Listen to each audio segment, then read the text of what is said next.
123 Nigerian evacuees from Poland arrive in Nnamdi International Airport. Idea here is to ensure your happiness. Federal High Court fixes hearing of suit by PDP for removal of Governor Matawale over defection.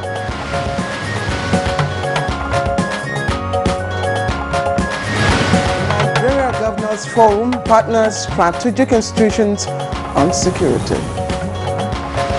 The forum supports any effort to create a more inclusive and collaborative platform.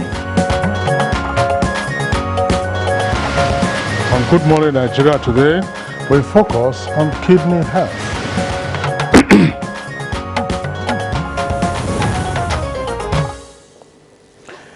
Well, for those who really might not know, we will start by giving you a graphic picture of what the kidneys are. Well, but Kingsley, you know, when you go to the market, a lot of people ask for kidneys. So it's basically the same description. They are a pair of bean-shaped organs present in all humans, in all vertebrates, I should say.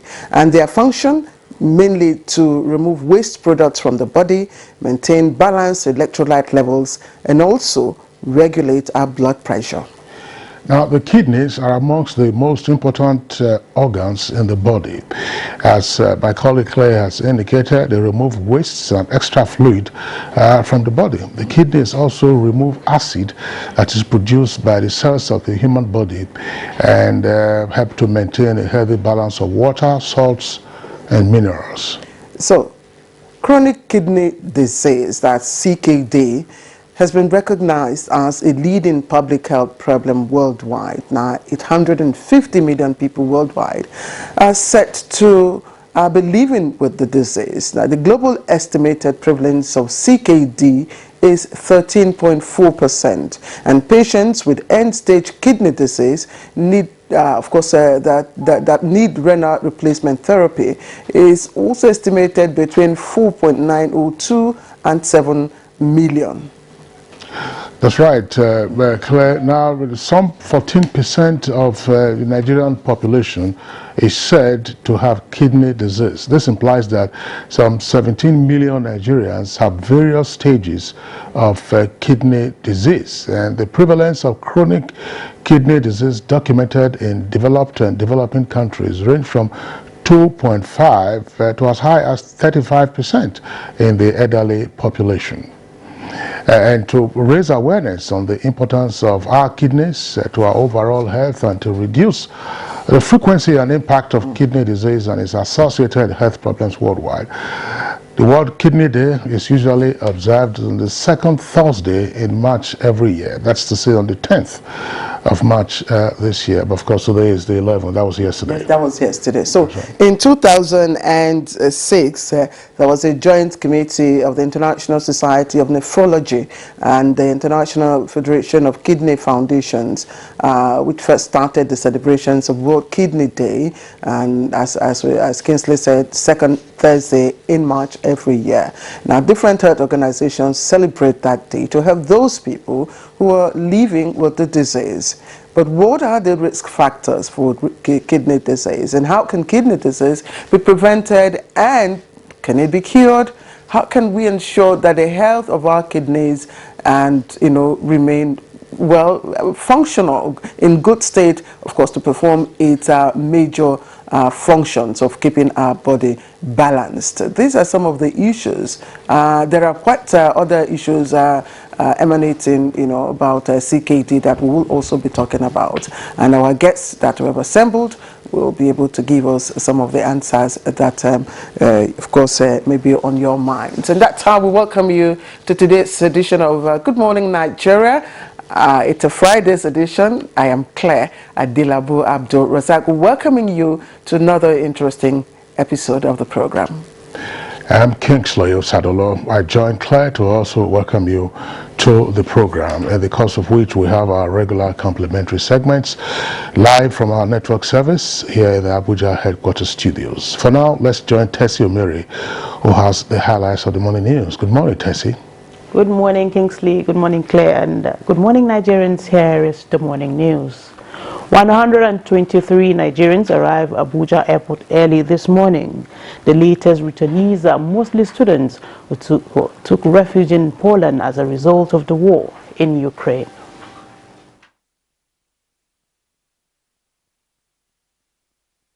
Federal government of Nigeria, of course, through the Ministry of Humanitarian Affairs and other able agencies, is going to provide you with $100 each for your welcoming this morning. After that, the Nigerians in Diaspora Commission is also going to provide you with free SIM cards with 5,000 naira loaded on all of them in order. And on legal matters, the Federal High Court in Abuja has slated April 8 for adoption of final addresses in a suit filed by the People's Democratic Party (PDP), seeking removal of Zamfara State Governor Bello Matawalle from office over his defection from the party to the All Progressives Congress (APC). The party is also seeking the sack of senators, House of Representatives members and State House of Assembly members who decamped to the ruling party along with the governors. The Independent National Electoral Commission (INEC) and APC, which are also defendants in the defection suit, have joined the issues. Justice Iyang Ekwo, who gave the date on Thursday after parties in the suit have completed exchange of processes, said the stage has been set for definite hearing of all pending motions along with the substantive matter. Meanwhile, the Ebonyi State Governor David Umahi has restated his confidence in the Nigerian judiciary, stressing that he never disparaged the system. Governor Umahi stated this while playing host to the Forum of Ebonyi Founding Fathers, led by former Governor Martin Elechi at his office in Abakaliki. There is a judgment that is substituted here in Ebonyi State that says I can't vacate my office. There is a new judgment that says I should vacate my office. Why I appeal that of the one that says I should vacate my office, I will obey the one that says I will not vacate my office. I still have confidence in the judiciary. Realizing the strategic place of security in the nation's socio-economic landscape, the Nigeria Governors Forum is strengthening support with frontline organizations in containing unrest that threatens the corporate existence of the country. The collaboration came to the fore during a multi-stakeholders engagement on peace and inclusive security in Nigeria. The forum supports any effort to create a more inclusive and collaborative platform to mobilize an immediate and comprehensive national response to our country's security challenges. Talks based in the spirit of partnership, and we discussed strengthening our cooperation in a wide range of areas, including, for example, on policing, on maritime security, various other areas as well. Now talking health, the 2022 World Kidney Day is showing up the imperatives for maintaining kidney health with focus on education and creating increased awareness. NTA was part of this year's celebration both as content creator, beneficiary with staff at the headquarters in Abuja getting free kidney counseling, screening and testing courtesy of the Wuse District Hospital, Abuja. It's our kind of lifestyle. We usually don't have time for our bodies. So I was like, okay, passing through all the stages, I was kind of agitated, but I'm so happy it came out positive. Health is wealth, like they said, health is wealth. So anywhere I see any medical screening, I don't hesitate to join. And it is on that health note we conclude the news segment. Good Morning Nigeria continues with Kingsley and Claire after this timeout. Good morning. Thank you for the... All right, welcome back to the program. It's Good Morning Nigeria live on the network service of the NTA. Let's quickly move on to take a look at what's happening business news. And Comfort Amodu tells us that experts in agriculture are contemplating ways to enhance entrepreneurship development in the country. Let's join her now.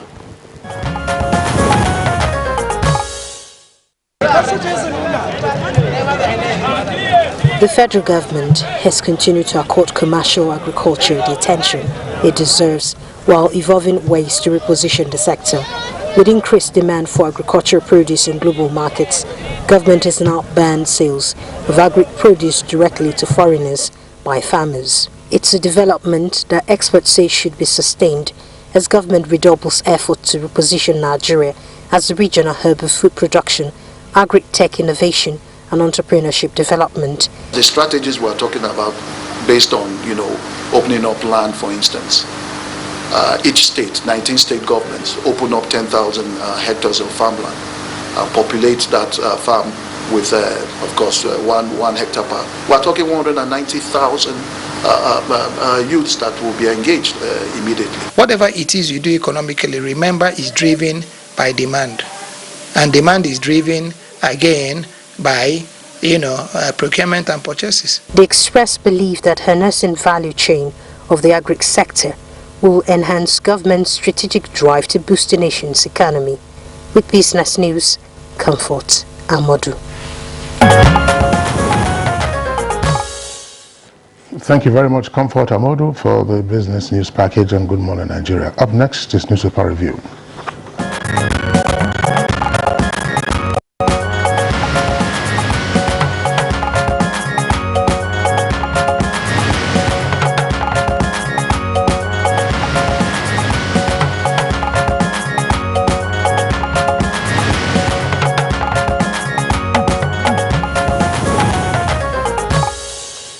Okay, so let's quickly start with the review this morning. I think, Kingsley, you've got leadership. Leadership Yes. Friday, and the lead story on Leadership Friday, it says, in leaked letter, that's the kicker for it, Buni plans return as APC caretaker chairman.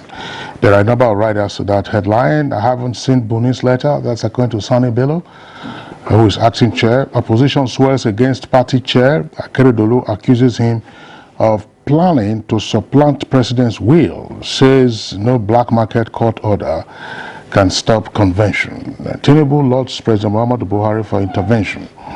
Diesel price hit 700 naira a litre in Osun and Kwara, sells for 650 in Abuja, Lagos, and others. Labour vows to remove self-serving politicians in 2023. And federal government working on incremental removal of fuel subsidy. That's according to the minister. PPP expiration, 900 jobs threatened at Garki Hospital, Abuja. Details on page 6. I'm sure something will be done about that. Let's quickly take a look at the Al Jazeera Friday edition. And of course, it also has issues dealing with the APC party issues, but it comes with the rider emergency NEC meeting fixed for March 17, and chairmanship seat, others to top agenda, and Tinubu warns against party disintegration. Governors knock Buni, say threats reported are sponsored stories. And the other story is trending just on the other sides of the column. Let me begin with the column to my left. That will be to your right. It says on page 13, Russia-Ukraine war, Forex responsible for high diesel and aviation fuel costs.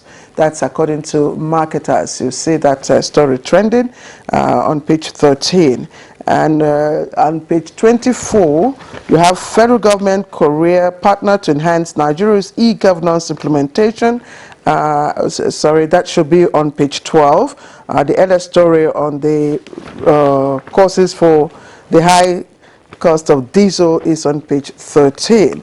And let's look at the other column. PDP versus Matawale. Court fixes April 8 for final adoption of addresses. And the ex-governor Yori suffers another setback at appeal court.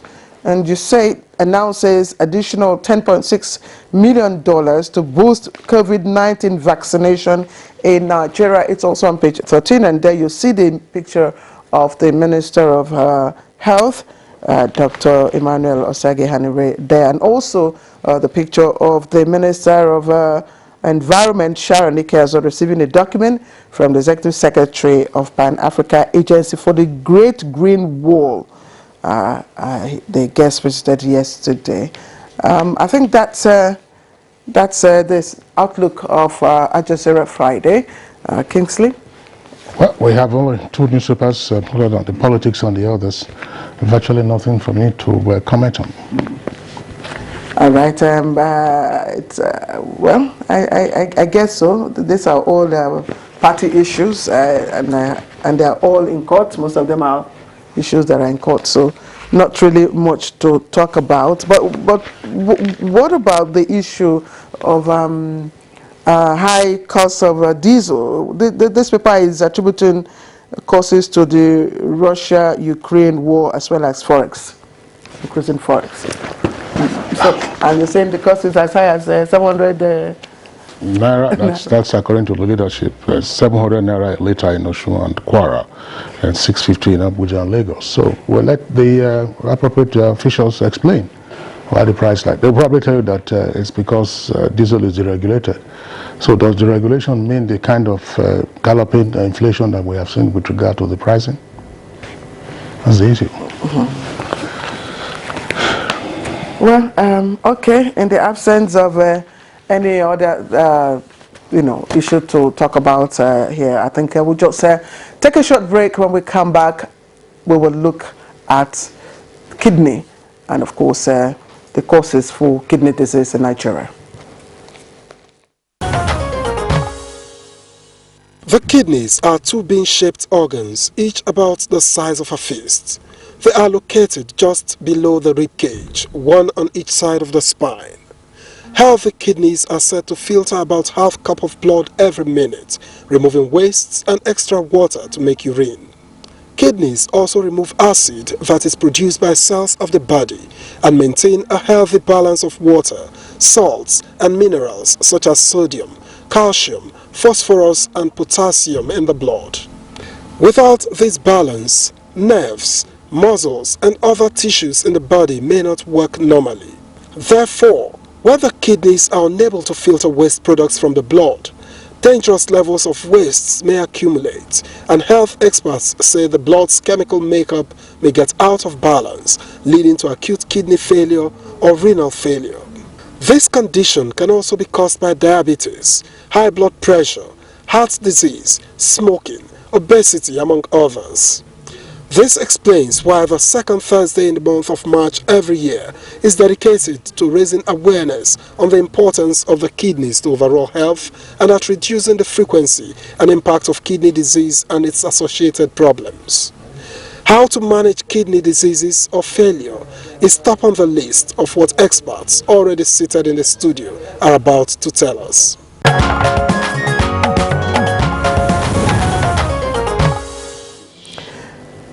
All right, thank you very much, Victor Azu, for the background. We have some of our guests right here in the studio.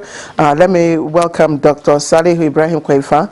He's the Chief Consultant Physician, nephrologist, and Head of Department of Internal Medicine at the Wuse General Hospital here in Abuja. He joins us here in our Abuja studio. Thank you very much, Dr. Kweifa, for joining us. Thank you. Good morning. All right. We also have a person living with kidney condition, and he's Taye Orogun. He's also here with us in the studio. Taye, thank you very much for joining us. Good morning. Kingsley. And from our Enugu Network Center, we have Professor Ifeoma Ulasi. Professor Ulasi is a consultant physician and nephrologist at the College of Medicine, University of Nigeria Teaching Hospital. She's a past president of the Association of Nephrologists and also a member of the Executive Committee of the International Society of Nephrology. Professor Ulasi, it's our pleasure to have you join us on the program this morning. Thank you very much. I'm happy to be here.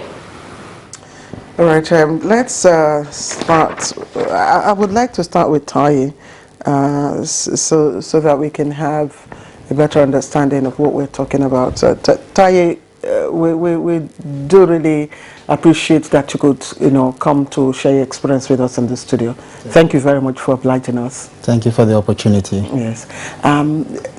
What is it like, living with, KD? Actually, it's not easy living with a kidney disease. I've been living with the kidney disease now for precisely 2 years and 3 months. Let me start with the awareness first. I want to appreciate the management of hospitals in conjunction with the government for this awareness. I believe they could still do more in the awareness. I'm saying this because it could be avoided if the awareness is intensified.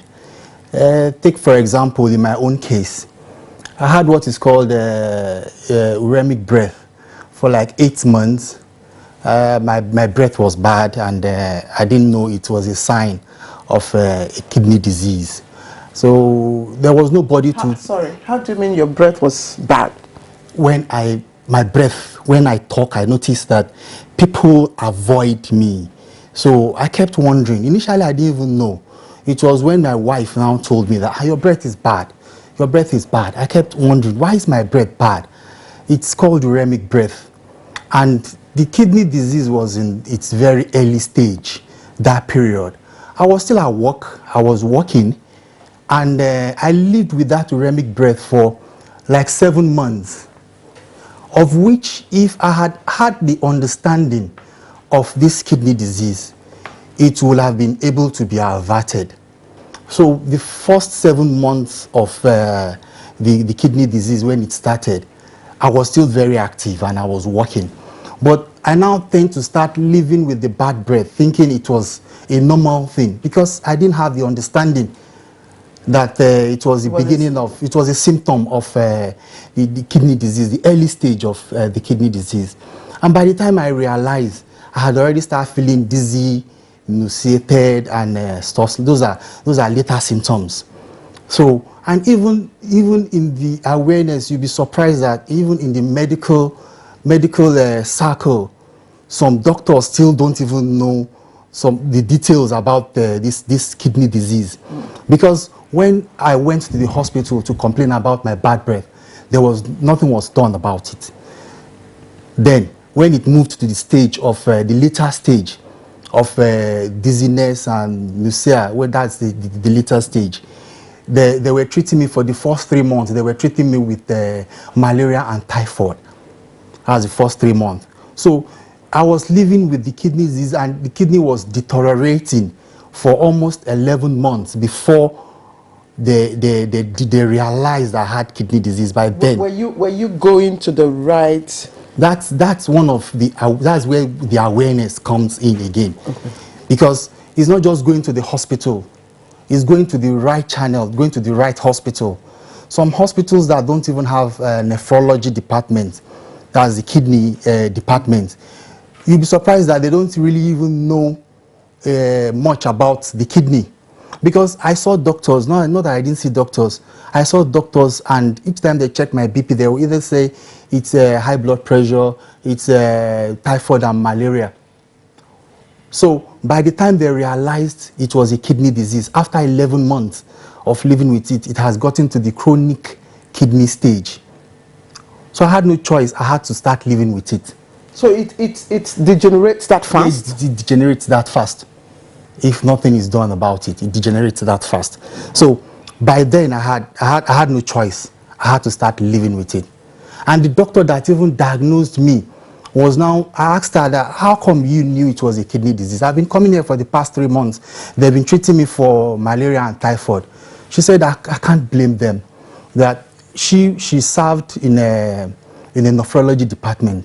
So when I told her the symptoms, she was quick to know that these are signs and symptoms of kidney disease, kidney failure. And since that was when I met him, and he's been doing a very good job managing me.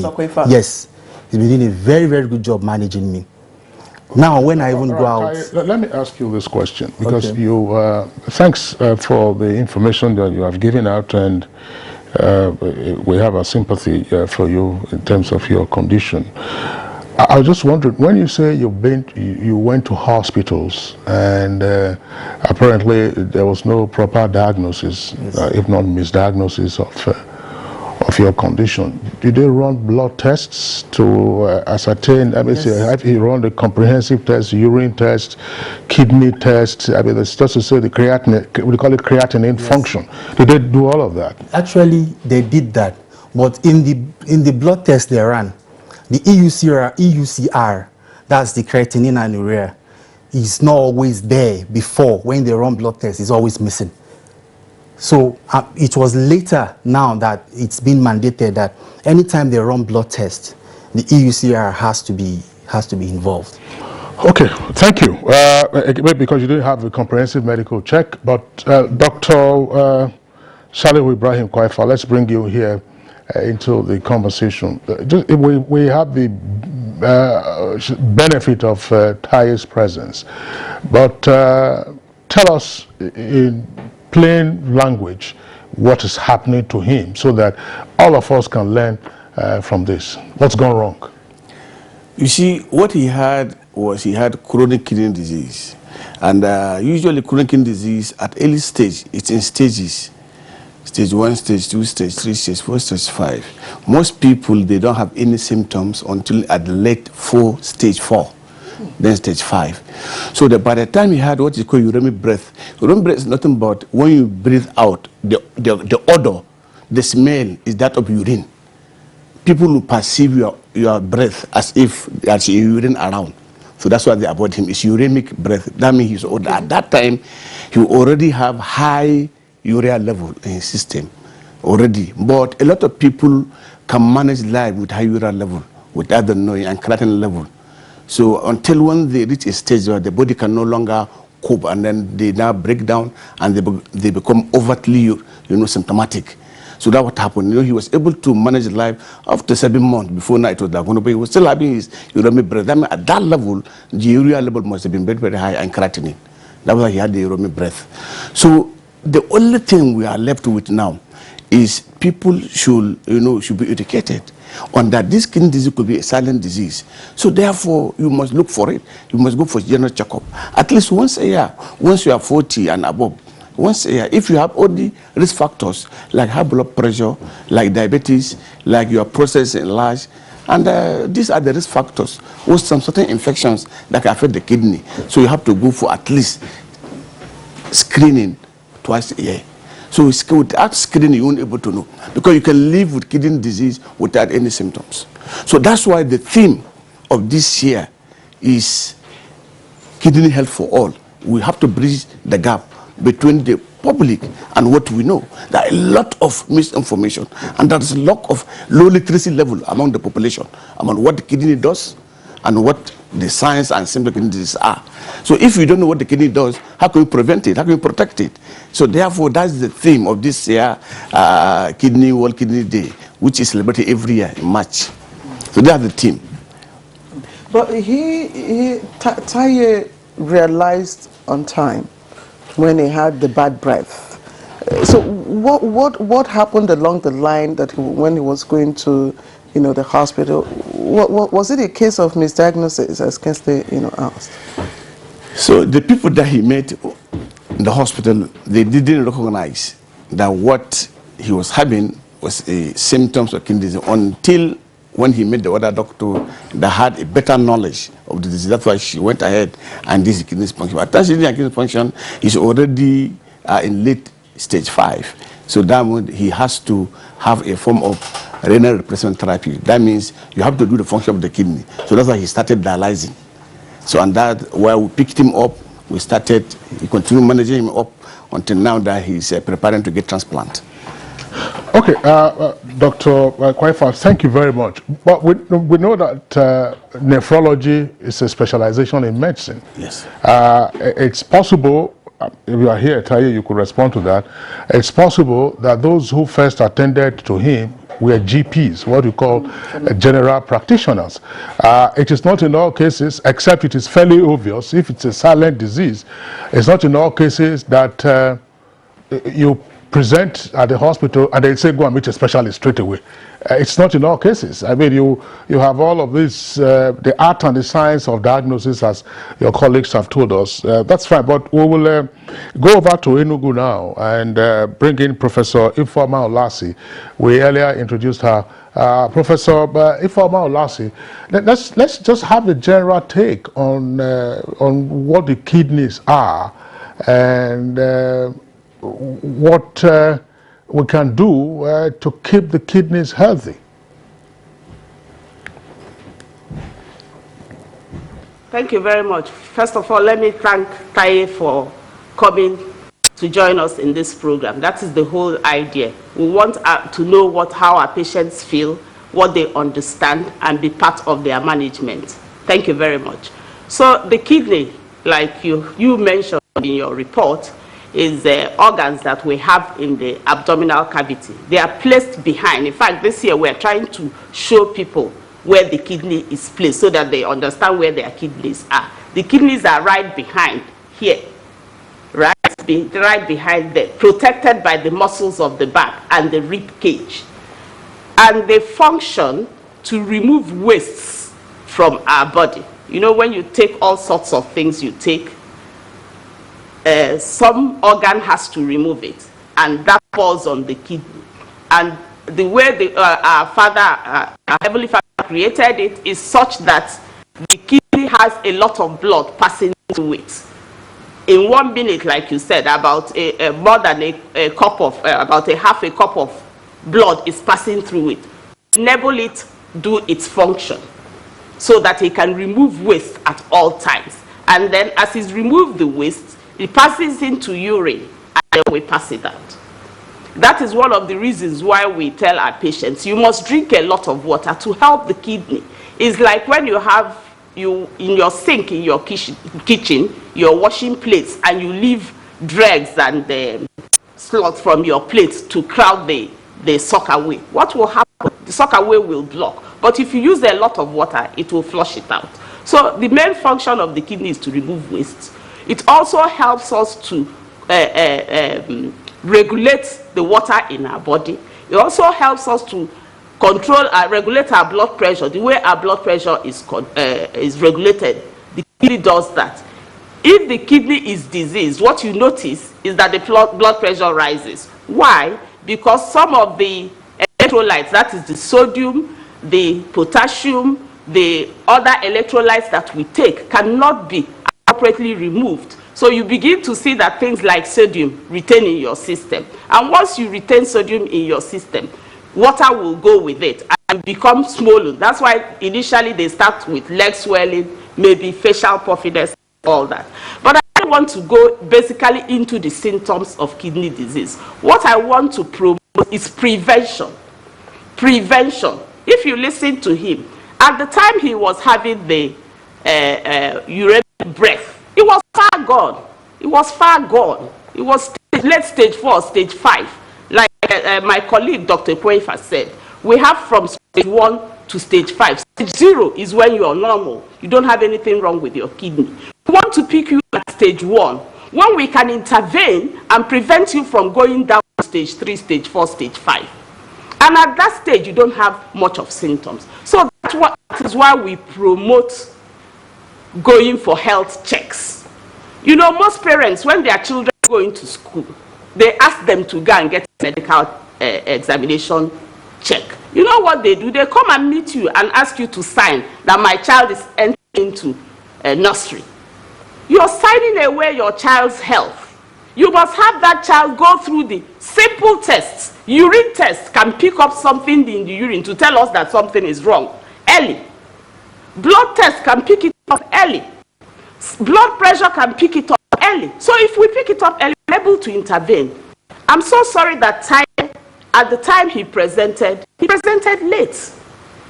When we start secondary school, the same thing, you're asked to do go for medical check. When you start work too, and like my colleague said, when you get to 40 yearly, you should have your medical check so that you can pick things going wrong. Often, yesterday we had a screen at the 82 Division, Nigerian Army in Enugu, to screen patients. I picked 1 or 2 or 3 people, or 4, who didn't even know they had raised blood pressure. Their blood pressures were raised. I had 170/100, and your blood pressure should be less than 120/80.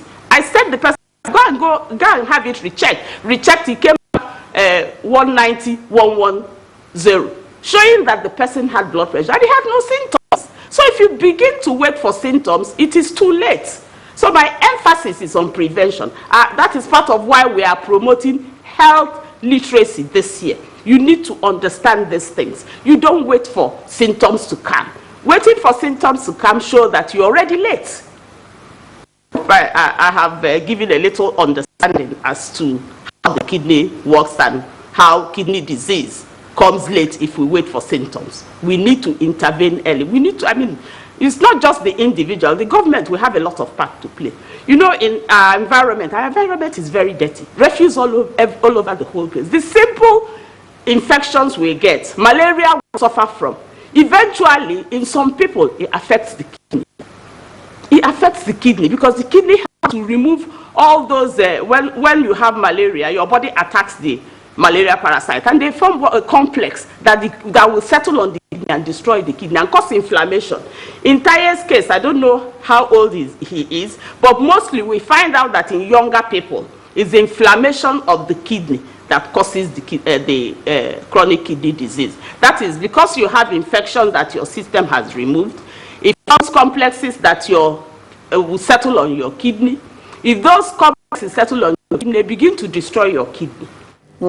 Okay, Professor Ifeoma Olase, thank you. Thank you for your opening remarks there, trying to educate us on, of course, what kidney disease it's all about. But let me also introduce Professor Adanze Asinobi.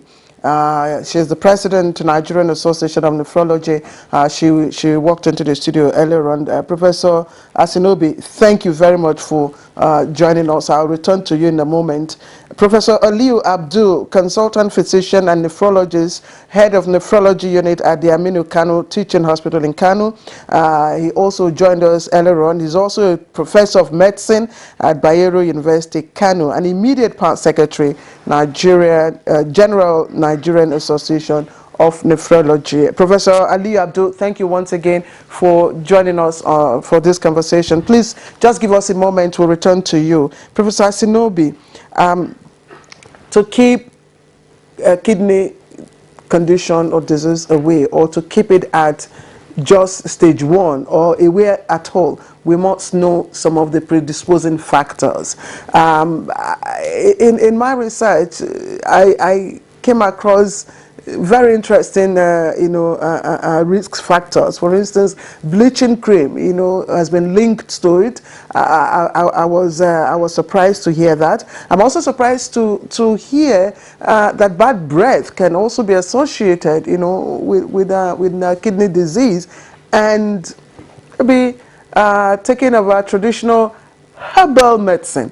Could you speak more on these factors? Thank you very much. Thank you for having me here this morning. It's a great privilege, and we are grateful you are partnering with us this morning. Concerning the risk factors for chronic kidney disease, I will start from childhood. I will even start from in utero, before the child is born. The kidneys start developing early, just like many other organs, and they can have insults even in utero. And the drugs the mothers take while pregnant may affect the growth of the kidney. So there are factors that limit the development of the kidney inside the womb. And children who are born early premature babies, those who do not develop well, who have intrauterine growth retardation, end up not having the appropriate number of nephrons to start with. On the average, we have about 1 million nephrons per kidney, but those who have limited number will now, because as time goes on, the nephrons, the excretory units of the kidney will be damaged due to one thing or the other, an infection, a toxin. That's everyone is predisposed to the nephrons getting damaged, but not rapidly. It's supposed to take that number is supposed to take us through life, but in some individuals, they start off with a limited number. In childhood, there are congenital abnormalities that predispose individuals to chronic kidney disease, majorly in our environment, what we call the posterior urethral valves, where there is an obstruction in the male child's urethra, and that is a serious condition that, if not picked up early, will cause backlog of urine in the urinary tract and have pressure on the kidneys, damaging them. And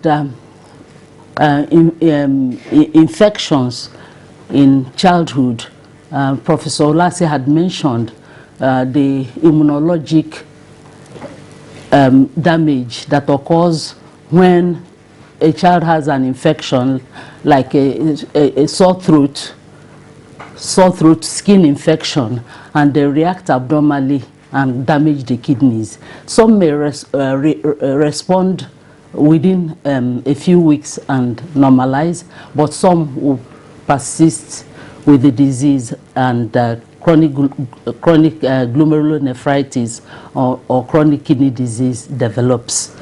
In childhood also, hypertension has become a prominent issue, especially related to obesity, obesity-related hypertension.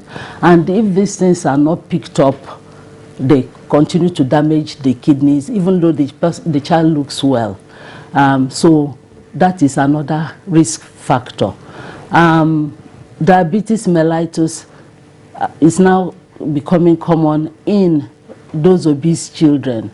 In the younger child is the type 1 diabetes that they are predisposed to, but in the older child, the adolescent, they have the type 2 diabetes mellitus, which is also associated with hypertension and the problems with the lipids. So the kidneys, the cardiovascular system starts getting damaged gradually, even from childhood. So these predisposing factors then eventually lead to problems in adulthood. Infections, that's concerning the acute one, Professor Olase mentioned malaria. For us in Ibadan, presently, the commonest causes of acute kidney injury, that's acute kidney failure, is septicemia, that's bacterial infection multiplying in the blood, and malaria. We see them so frequently, especially during the rainy season. They come in with fever, then the red cells are destroyed, rapidly, and the hemoglobin that is released goes to damage the kidney, and also the muscles when they have rigors and all that. That's myoglobinuria will damage the kidney. So hemoglobinuria, myoglobinuria associated with severe malaria can cause acute kidney injury. So for us, all the predisposing factors, like you mentioned, bleaching. Those who bleach, either bleach with soaps and creams that have heavy metals that damage the kidneys. Even if they are not the heavy metals. There are many individuals who use steroids. Steroids are part of the contents of the bleaching cream, and that is also very damaging. Damages the skin, predisposes the person to infections. They can't fight infections well, and for children, many of these mothers even use those bleaching creams on their children, which we get from the history. So there are so many things that are going wrong that, apart from the hypertension we have mentioned, obesity, medications, many medications being used by the young and the old, the drugs being abused, alcohol, antibiotics, and the pain relieving medications go to damage the kidneys, and we should be careful, in abusing medications. All right, thank you very much. Thank you very much, Professor Asinobi. We will return to you. Let's go back to Kano, where we introduced Professor Aliyu Abdu. Professor Aliyu Abdu, well, leaders, we know that Professor Asinobi is also a pediatric nephrologist, that is to say, an expert of kidney issues in children. She's given us this background. I just wanted some further explanation, assuming that is also your own subfield of specialization. She says that some persons may have a congenital condition, such as instead of having, say, 1 million nephrons in the kidneys that will help the kidney function well, you could have a suboptimal number, 500 or less, 500,000 or less, and over time it begins to manifest as part of the kidney challenges that the individual is having. Is it possible on the face of it to say, looking at me or myself, if I were a specialist, looking at you, to say, well, you have the you have the optimal number of nephrons, or a person has a suboptimal number of nephrons?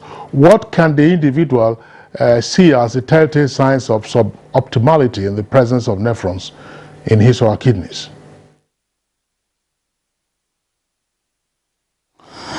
Okay, thank you very much for having me in this program.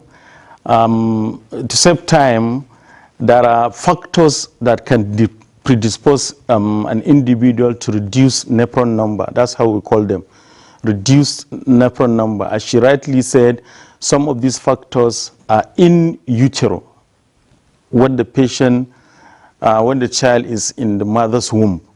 Malnutrition, for example, if the mother during pregnancy is not adequately taking adequate nutritional support, or when she develops some illnesses, or when the baby is delivered prematurely, it affects the number of nephrons. Unfortunately, it's difficult to count the number of nephrons an individual is carrying per kidney. However, there are other things that we can do, like birth weight can guide us that this one is have low birth weight. This child is delivered with a low birth weight, and he has a risk of not only kidney, some other organs might not have developed sufficiently to carry him along. What happens is that as the number of nephrons reduce or are not adequate, the smaller number, the remaining ones, try to work extra hard to cough off with the functions of a normal, because the body system will not say you don't have adequate number of nephrons, so we reduce the amount of toxins or the responsibilities supposed to be carried by the kidneys are reduced, because the kidneys are not adequately prepared for the function. So when the nephron numbers are small, the ones that are normal try to work extra hard, and they become hypertrophied, and then eventually they collapse and fail. This is what normally happens. So reduced nephron number is difficult to detect clinically. Say, look at somebody and say the number of kidneys you are carrying and the number of nephrons you are carrying is adequate or is not adequate. However, when the chronic kidney disease advances in adulthood, sometimes we don't even know what is the primary cause of the chronic kidney disease. However, they have typical future.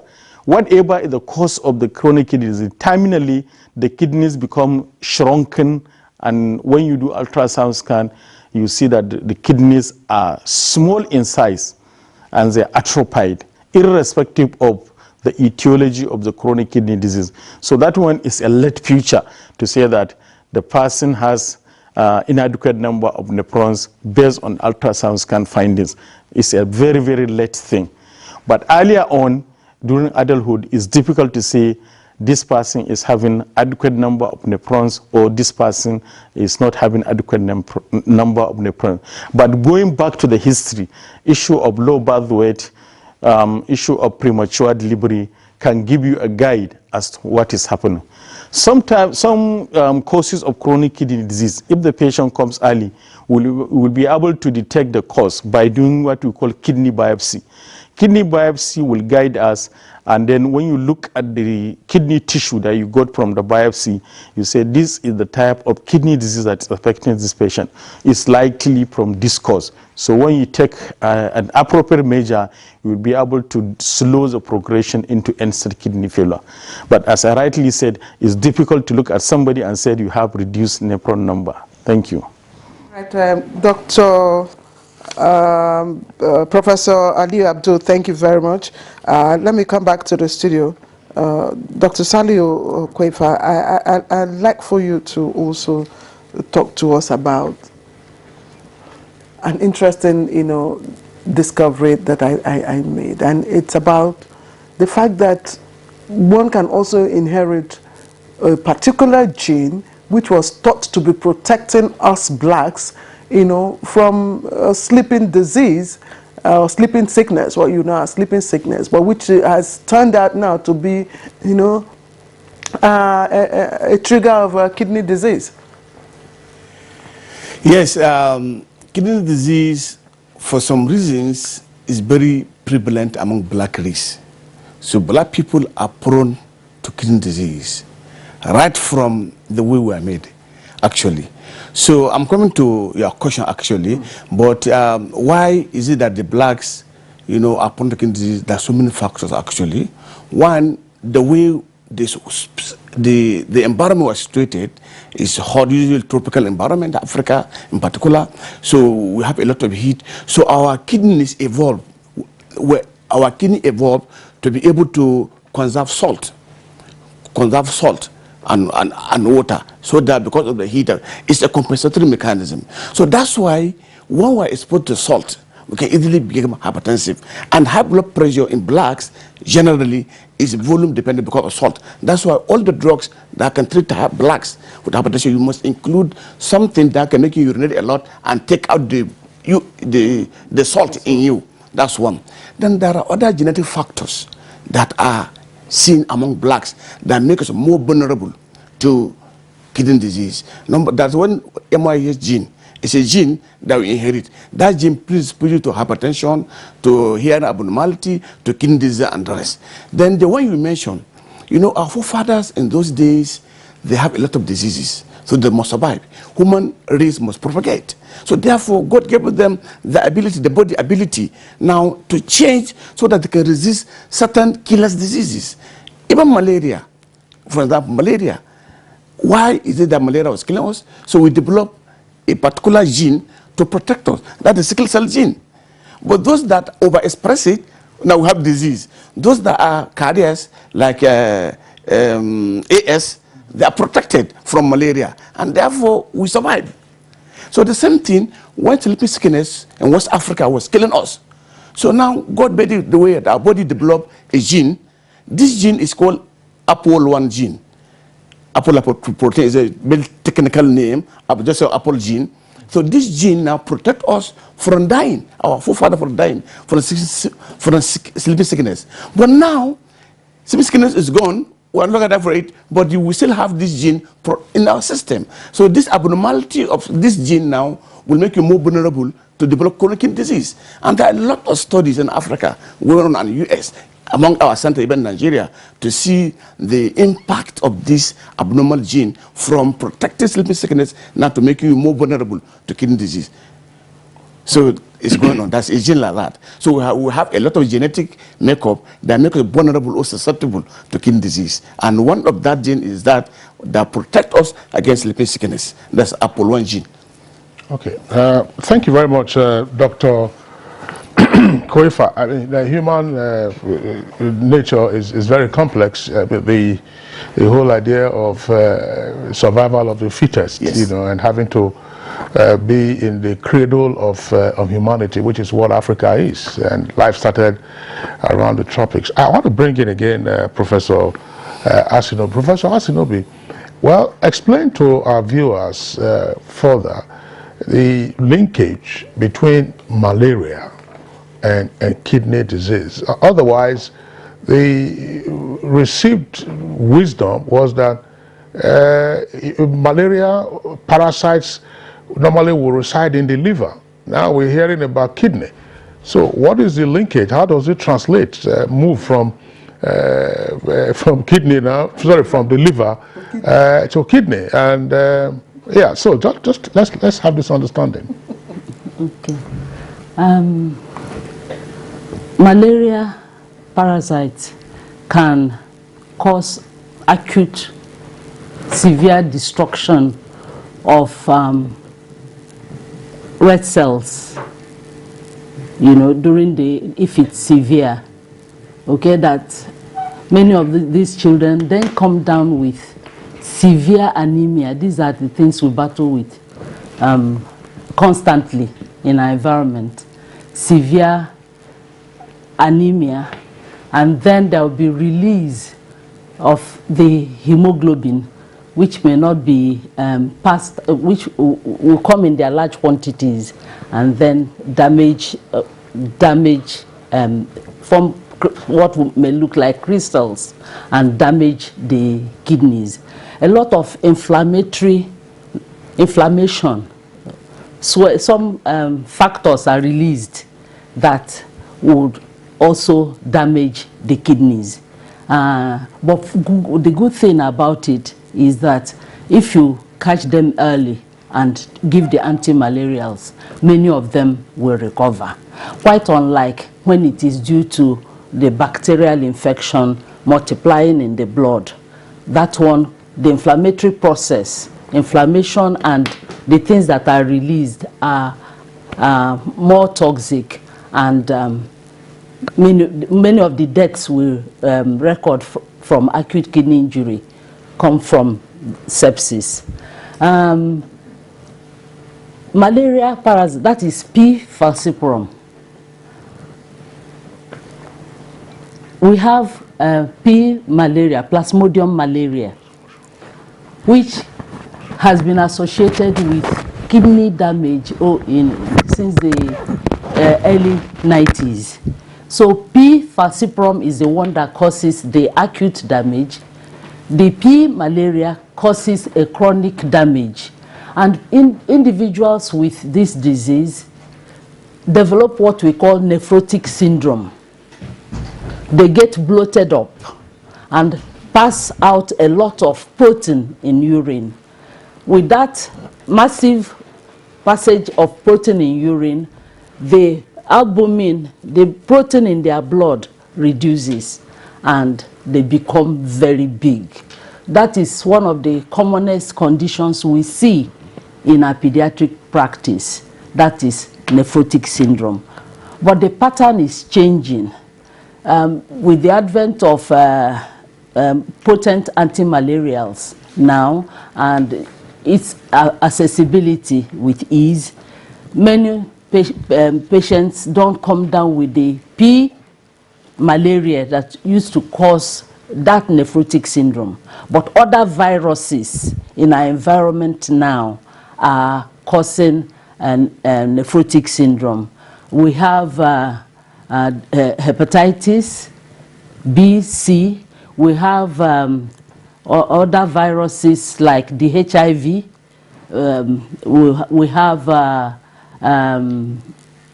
I've mentioned hepatitis B and C, and many other uncommon viruses that damage the kidneys, all of them through inflammation.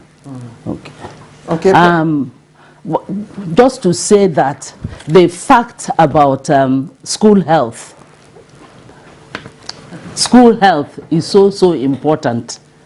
Like Professor Lassie mentioned, children should be screened at entering school and even on an annual basis. And if that's for adults too, we are supposed to have an annual check. Amongst the Caucasians and the developed countries of the world, they have routine checks, and that is why we have organized this screening. Because as moderator said, you can't look at somebody and determine that these are the things happening inside.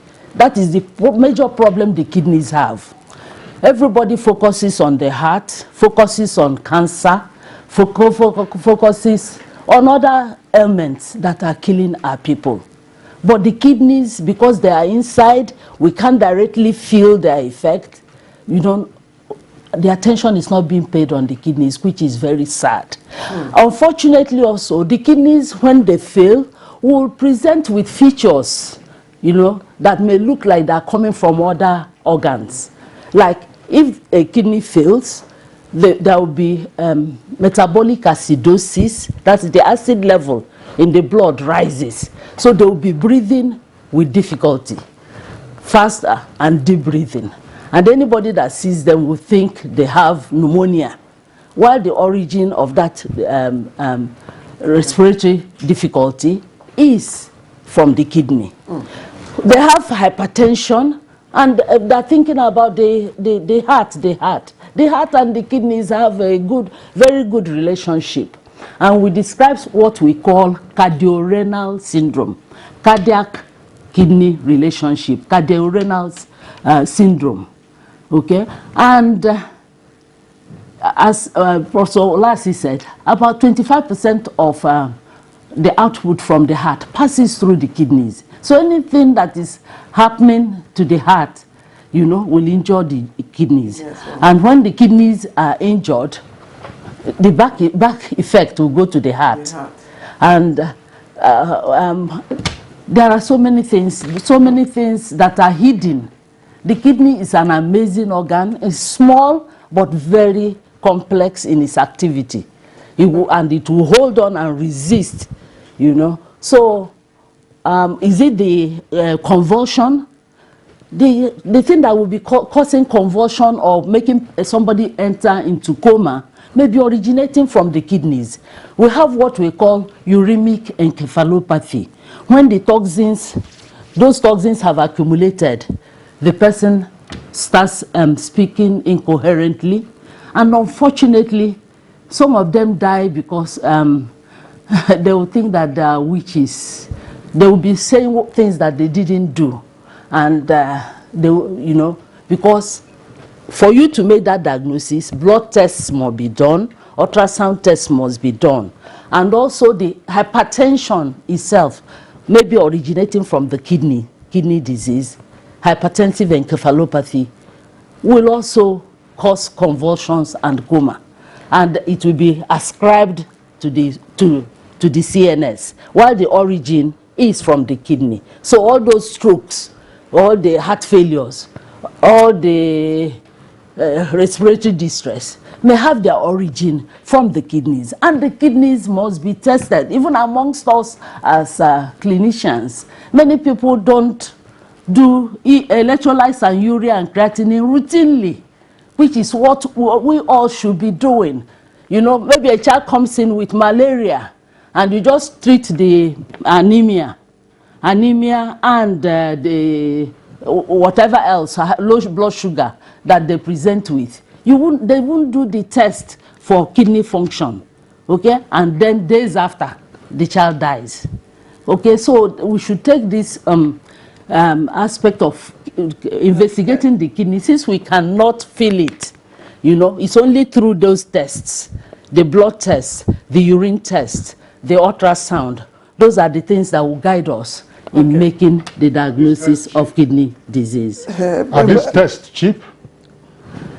The urinalysis, the strip, is very cheap. How cheap?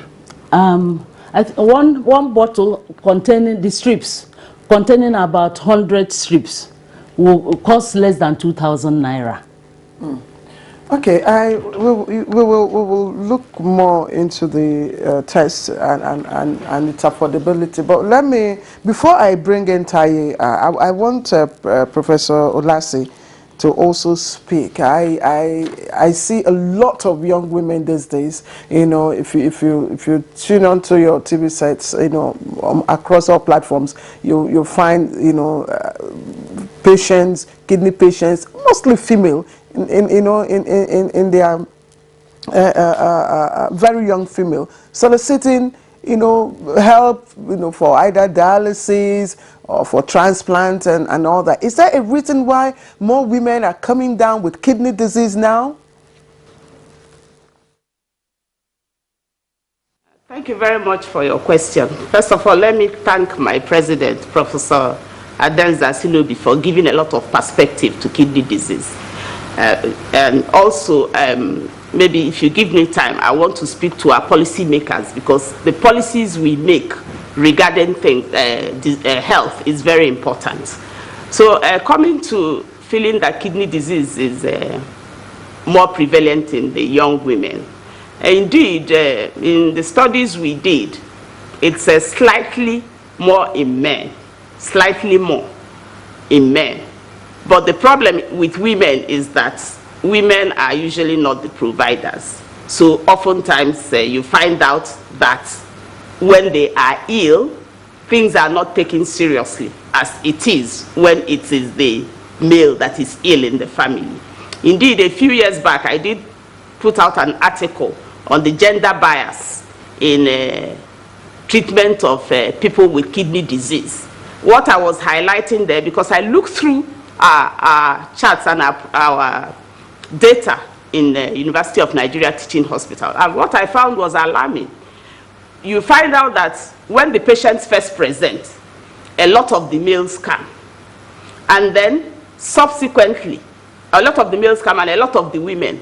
Subsequently, the male will kind of not, you won't see them anymore because they feel maybe you have treated them and they are better, they disappear. But the women kind of maintain coming to clinic.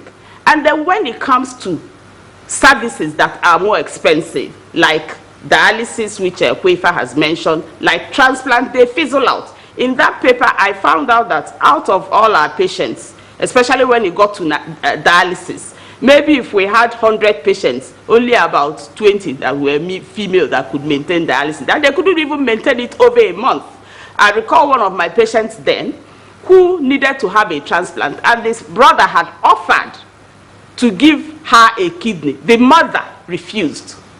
The mother refused for the brother to give the sister a kidney. So that is the problem. So you find out that these women now have to come out to plead with the public to help them.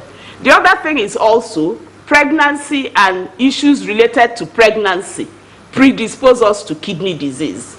You see some women, when they are pregnant, they have high blood pressure in their pregnancy, what we call preeclampsia. After some of them have eclampsia.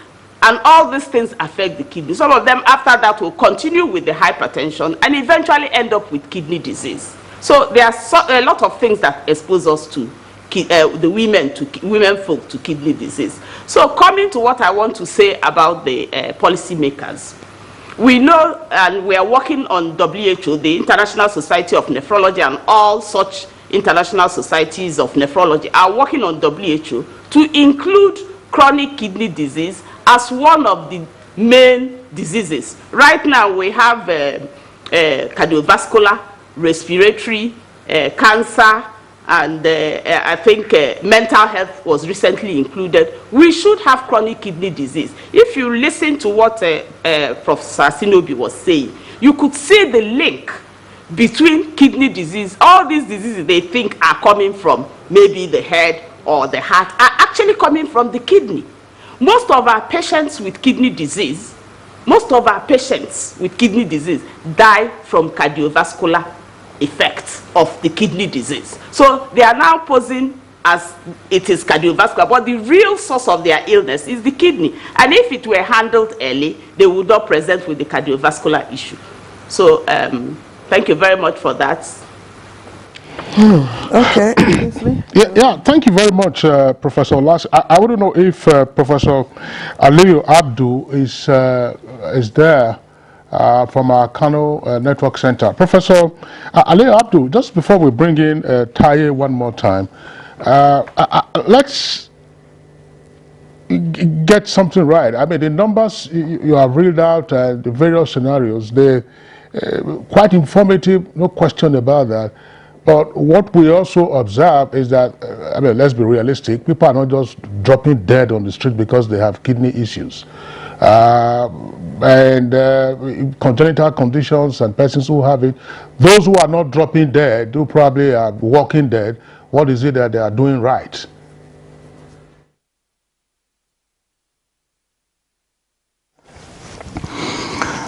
Thank you very much. You know, one of the important aspect of chronic kidney disease that we should look at is that at the terminal end, it's a very dangerous disease because it can lead to death, and it has a lot of financial burden. It can lead to increase in financial burden on the families, on the government, and on the system at overall. If you look at the developed countries, they are worried about the rising number of end-stage kidney disease because of the amount of money, part of the budget for health that is being spent on maintaining patients with end-stage kidney disease, either through dialysis or through kidney transplant. So the budget is huge, spend a lot of amount of money. If you look at us, developing countries, or countries like Nigeria, it's not all developing countries that they are not giving free service.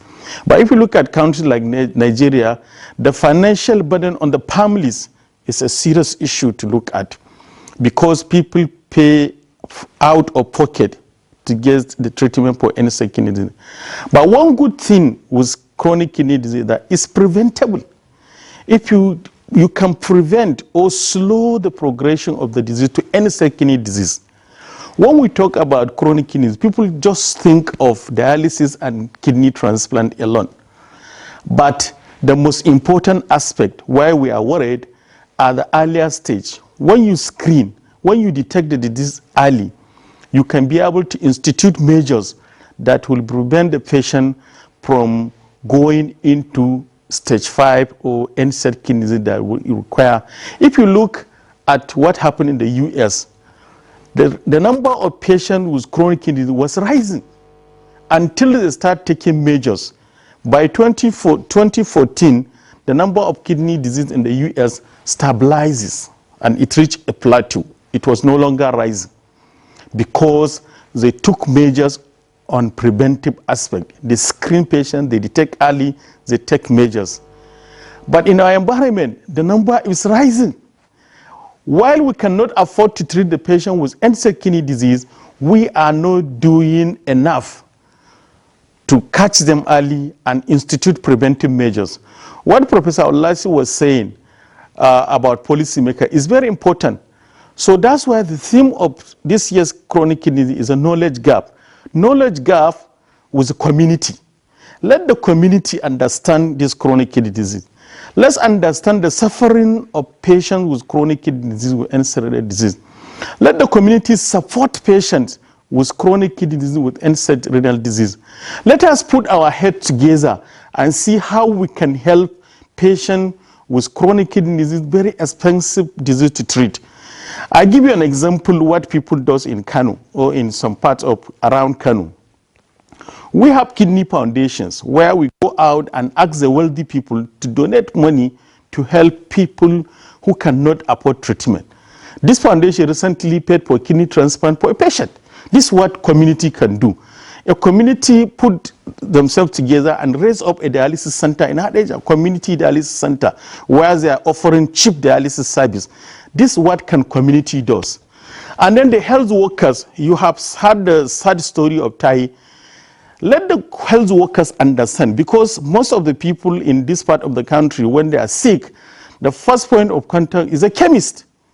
So let the health workers that are manning the chemist understand their limits and understand what they can do to help detect this disease early, so that they can refer them to where they can treat, can access treatment. Let the healthcare workers in the hospital, let the healthcare workers in the primary healthcare center understand this knowledge gap. Let us bridge it. Let them understand how to detect early kidney disease. Then when to refer to a specialist for appropriate care of that patient, so that the patient will not end up with any kidney disease requiring dialysis or transplant, which he cannot afford. So let's, in developing, let's policy makers understand. I was in Niger Republic last month for an international symposium. I saw dialysis center with more than 48 patients at the same time on machines. Very big dialysis center.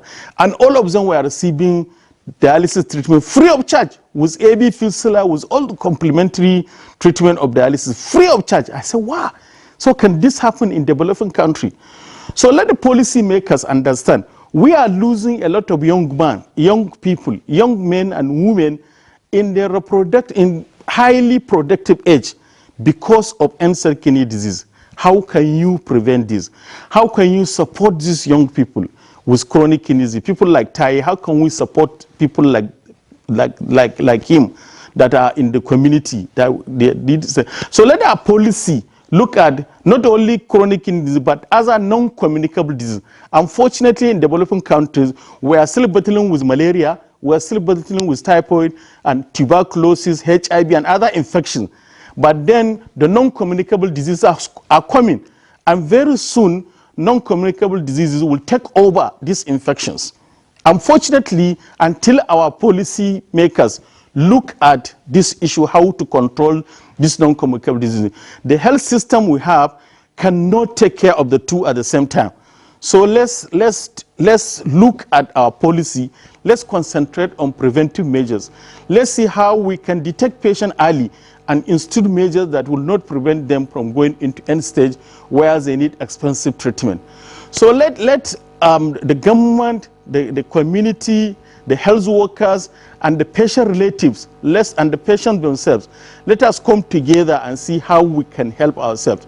As you rightly said, people are living with chronic kidney disease.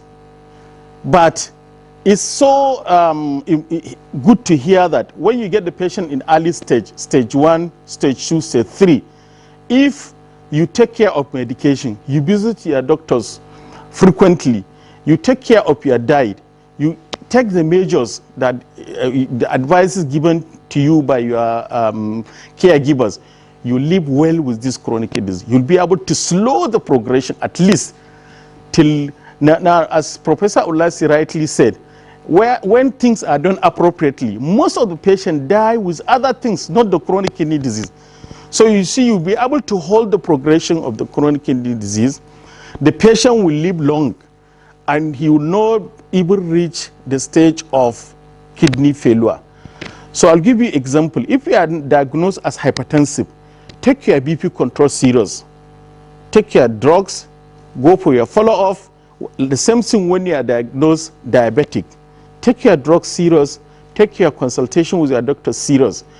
By controlling the blood pressure, by controlling the blood sugar, you are able to save your kidneys from getting chronic kidney disease. If you already had chronic kidney disease, by controlling blood pressure, by controlling blood sugar, you will be able to prevent the progression of chronic kidney disease into end stage. So there are things that we can do as individuals, as committee, and as government to prevent or to protect our kidneys from failing, because we reduce the cost on healthcare system, we reduce the cost on individuals, we reduce the cost on families, because it's a pity. I'm sure Tai will tell us of his experiences managing end-stage kidney disease in this environment during this hardship. So the emphasis should be on prevention, early detection. Everybody must put we must put our heads together at community level, at individual, and at government level. These are.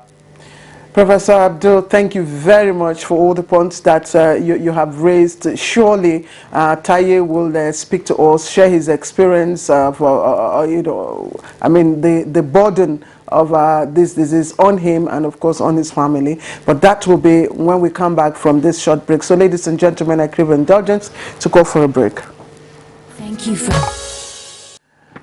All right, welcome back. If you have just joined us, you're watching Good Morning Nigeria, and today our conversation is on a very, very critical issue, chronic kidney disease. Not just chronic kidney disease, but kidney disease, which is becoming increasing at a very alarming rate. Before we went on break, I told you that we'll bring in Taye Urugun, who is a patient living with kidney disease, to share the burden of this on him and his family. If you take into consideration that we're told that kidney patients require at least 3 sessions of dialysis within a week at the rate of between 20 to 50,000 naira per session, then you know what I'm talking about. But Taye, first of all, look at the risk factors, you know, that have been talked about.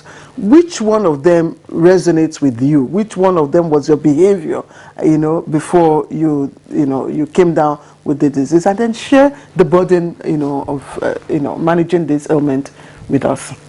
Okay, thank you. I had high blood pressure.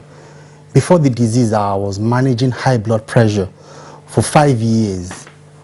I was told it was hereditary because I wasn't going through any particular stress, but I was told it was hereditary. My parents had it, my mom had it, my dad had it.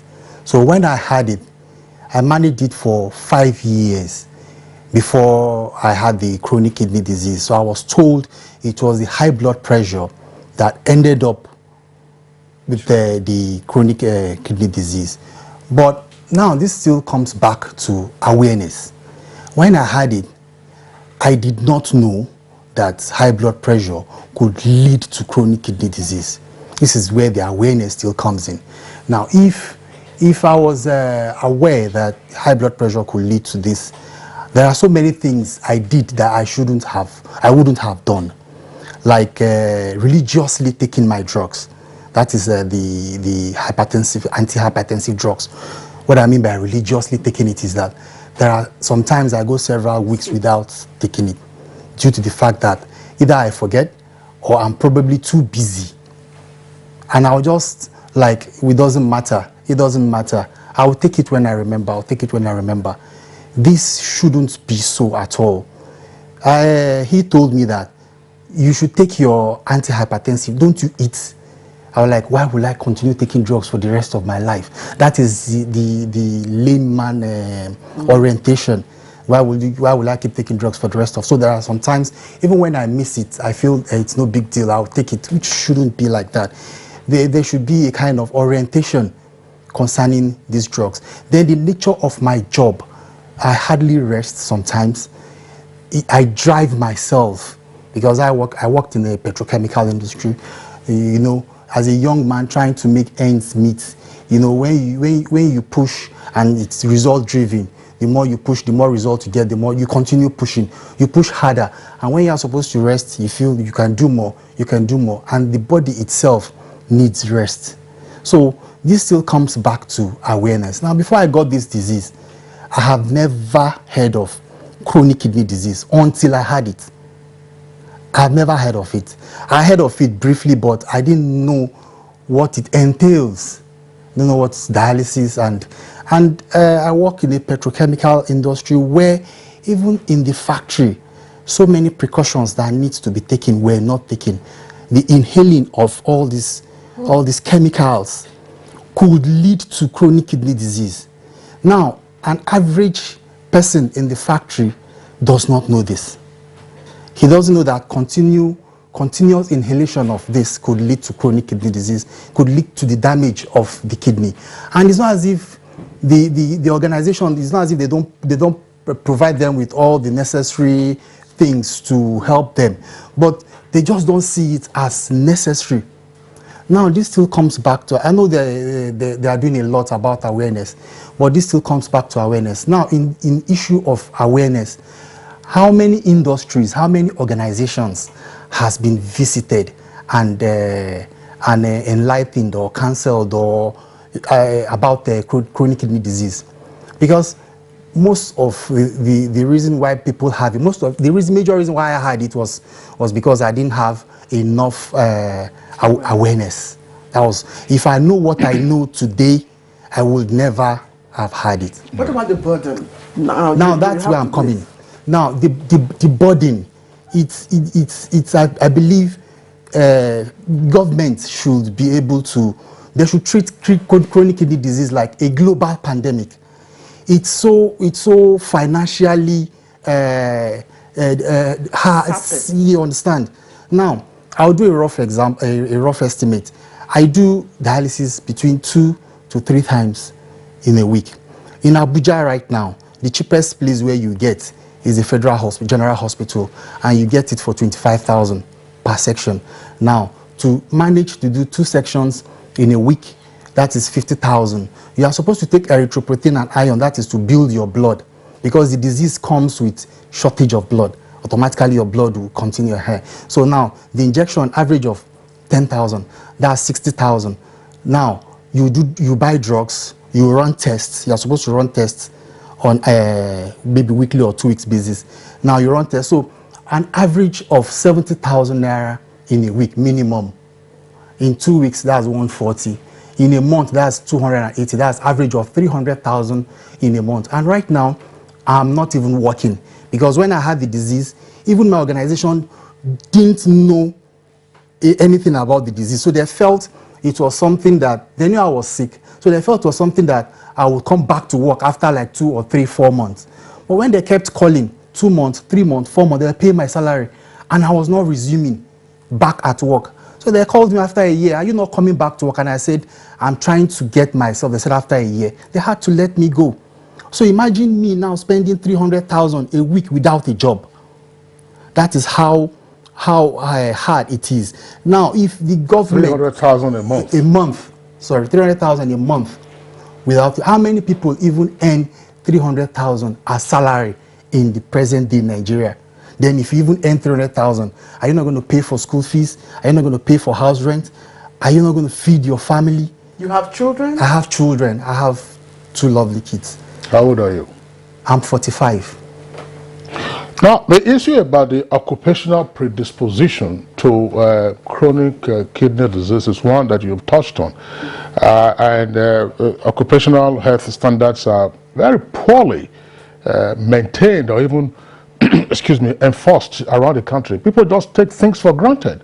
What you say, I don't know the relationship, but you find persons who get themselves exposed, whether they are painters, even mechanics, yes, all kinds of toxic things that they inhale and so on and so forth. It's an issue that you probably will have to take a look at. Occupational standards, the safety, even this, your interaction with the equipment and machines that you walk around with. One point I would like us to take a look at in terms of the kidneys. I want to use the analogy of an aircraft. Aircraft in the modern age have big aircraft, minimum 2 engines. When one engine fails, the other engine can take you safely across the Atlantic, we are told. Now, for the kidneys, do the 2 kidneys fail at the same time? Because I hear that if you do a transplant means that you gain 1 kidney, and then you are able to live a normal life. So, do the 2 kidneys fail at the same time, or it is one after the other? Let's come back to Dr. Ibrahim Kwaifa. Yes, most causes of chronic kidney disease affect the 2 kidneys at the same time. It's a systemic illness, not a local illness. So it affects the kidneys at the same time. If 1 kidney is not affected, in fact, you will not even be sick, because one is there just like a spare. When one is gone, the other one we can just get bigger and take care of the portion of the body, and it can take you to the whole of your life. So most causes of chronic kidney disease that affect the 2 kidneys at the same time. Only when you have a stone or an injury or a tumor on one kidney, and then we can remove it, and they will leave you one kidney, and the life goes on. But most diseases that can give you this kind of disease, kidney disease, affect two kidneys equally. But one kidney is enough to maintain life. So once you have one kidney, there are some people, I've seen some people that have only one kidney. That's how they were born.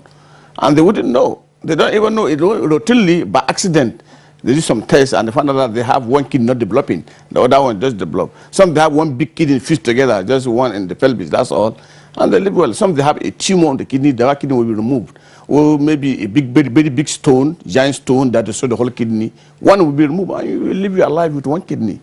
But if you see a man coming with chronic kidney disease, more or less is the two kidneys are bad, are affected at the same time. How is Taye has stayed for 2 years on dialysis? Yes. He's now seeking for a transplant. Yes.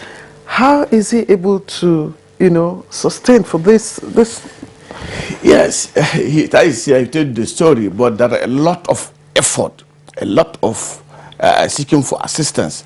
We gave him letter from us, authentic letter with our phone numbers, so that you can call, so that you can seek for assistance from friends, well-wishers, family, organizations. That's how he was able to undergo dialysis, as one required.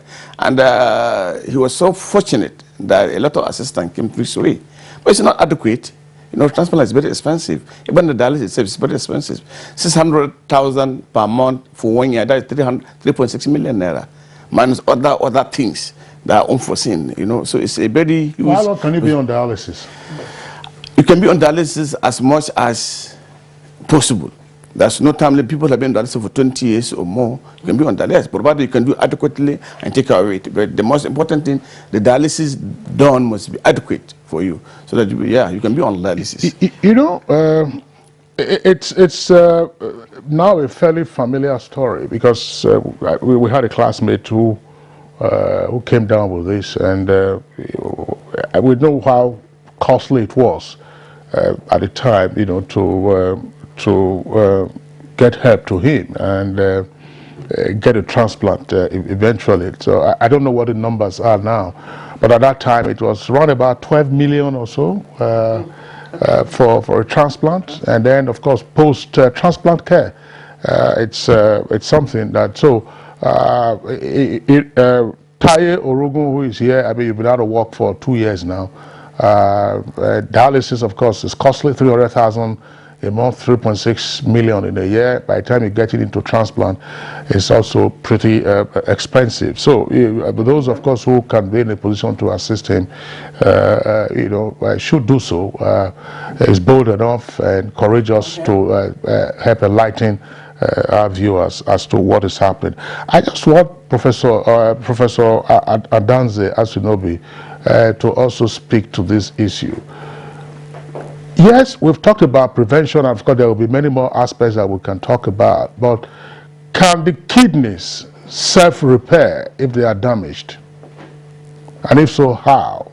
Or is the damage irreversible once it begins to occur? Thank you very much, sir. We have two types of kidney damage: acute kidney damage or acute kidney injury, and then we have the chronic kidney disease. Chronic kidney disease we refer to as such when the injury has gone on for 3 months and beyond.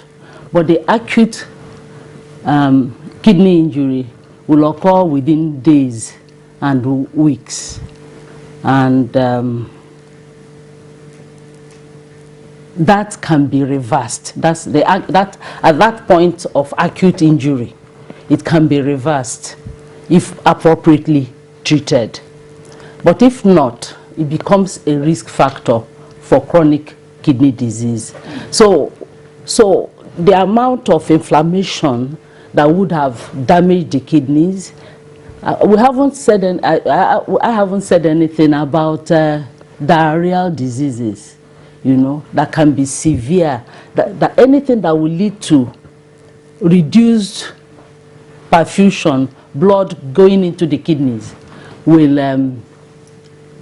damage the kidney. So for those acute problems, they are reversible. But the chronic ones, especially when they have gone beyond about stage 3 and beyond, it becomes difficult to reverse.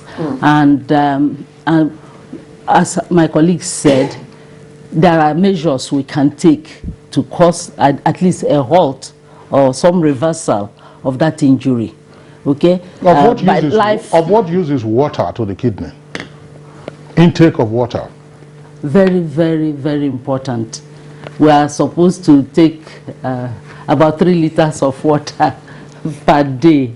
I know that we are not supposed to consume it at once, but it's so important to help in the hydration and perfusion, that is, improve blood flow through the kidneys, so that the toxins, because we come across things that would damage the body on a regular basis. Professor Adenze Asinobi, I'm sorry, I have to interject here.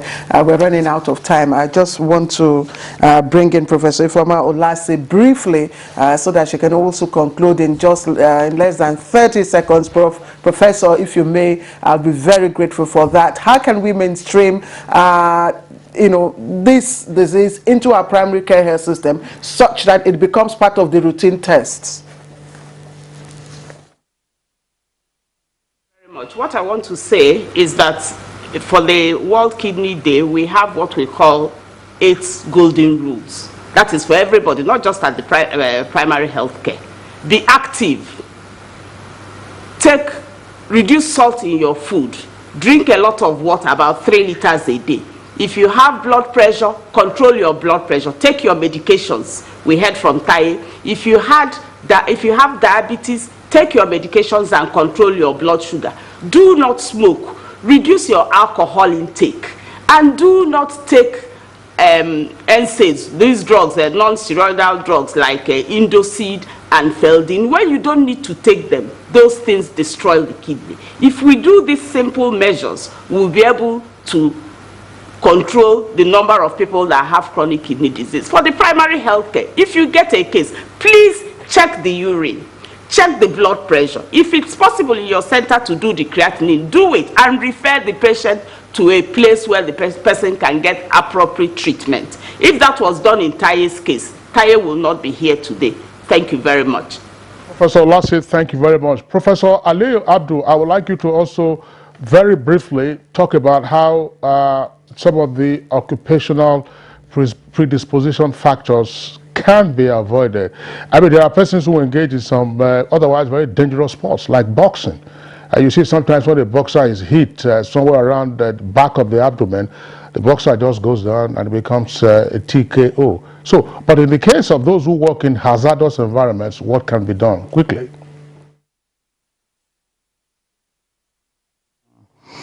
It's very important, as you rightly said, these rules are there. They should be reinforced. Occupational exposure are very important, especially the hydrocarbon that we have mentioned. Taye's case may have contributed to exacerbation of his problem. And again, issue of drugs, issue of having first aid services at the working environment, and then the issue of insurance. Health insurance cover for staff. These are all important. And I want to assure Taye that if he has a donor, he can come to Kano, can give him kidney transplant as low as 3.5 million if he has. Thank you very much. This is my contribution. For you. Okay. All right. That was Professor Abdul. Thank you very much. And then last, Dr. Kwefa, would like your few last words. Yeah, just to re-emphasize what actually Professor Audu and Professor Olase has said, you just have to go for checkups. And the things that we mentioned, blood pressure, very, very important. Check your sugar level, very important. Check ordinary urine test, 200 naira. At most 500 naira can dictate early kidney disease. So check your urine. And of course, if you can afford the creatinine level, it's just 500 naira in my hospital to do creatinine. 700 naira. So you can check it so that you can assess the kidney function. These are very vital. So health education. Okay, but all right, Claire, we are pressed for time. But no, you read all kinds of things. They will tell you telltale signs. If you pass urine and your urine is foaming, it probably suggests something. If your urine, if the color is, if there is discoloration, if it is pure white, or sorry, if it's colorless, or if it has some yellowish, we don't have time to get into all of those details. Or you want to speak to them, 1 or 2 seconds. What happens? I mean, if your urine is foaming, what does that tell you? Once you have a urine that's foaming, like you put soap inside, that means you are spilling a lot of protein. That means your kidney is damaged. When this is red, yes. Yes, when it is red, that means you are spilling blood. So that's an injury. It has to be investigated. Urine, but mark you, urine, it depends on your hydration status, how much water you have. If you are too dehydrated, it can change the color to a bit darkish. But usually urine is amber colored. Because if you take a lot of water, it will be colorless. So because it balances the body water. So that is what it is. So whenever you see abnormal color, please seek for help. All right, Dr. Salihu Ibrahim Quaif. Professor Asinobi, can you make it in 10 seconds? Yes, thank you very much. We have spoken about prevention. Just go straight to the point. Yes. Prevention. People are, will still develop kidney disease, end-stage kidney disease, in spite of the preventive measures. The government should help our people. These things have been handled in places like America since the 1960s. People fought for their people, and now they have health insurance that can take care of these. The Medicaid pays for 80% of the needs of people with end-stage kidney disease. Asinobi, your point has been noted. Your point of NHIS, this should be, of course, mainstreamed into our NHIS, has been noted. Professor Asinobi, President, Nigerian Association of Nephrology, thank you very much for coming to Good Morning Nigeria. Dr. Salih Ibrahim Quaifa, Chief Consultant Physician, Nephrologist, and Head of Department, Internal Medicine, Wusi General Hospital. Professor Ifeoma Olase, Consultant Physician and Nephrology, College of Medicine, University of Nigeria, and UNTH in Soka. We thank you very much for coming. Let me also appreciate Professor Aliyu Abdul, who is Consultant Physician and Nephrologist at the Aminu Kano Teaching Hospital, Kano. Thank you very much, Professor, for coming. And lastly, but certainly not the least, Taye Ogun, who is a person living with kidney disease. Taye, thank you very much. And indeed, if you want to reach out to Taye, you can also reach out to him through Good Morning Nigeria crew, and it will definitely reach him. Taye, once again, thank you very much for joining us. And best of luck. Thank you very much. All right, so that's it for us on Good Morning Nigeria today. The program is back on Monday, same time, 7 o'clock in the morning. Have a lovely weekend. I'm Kingsley Osadolo. From me too, have a lovely weekend, and do remember to always be with us in our fight against rape and rapists. From all the production crew, have a good weekend. Bye-bye.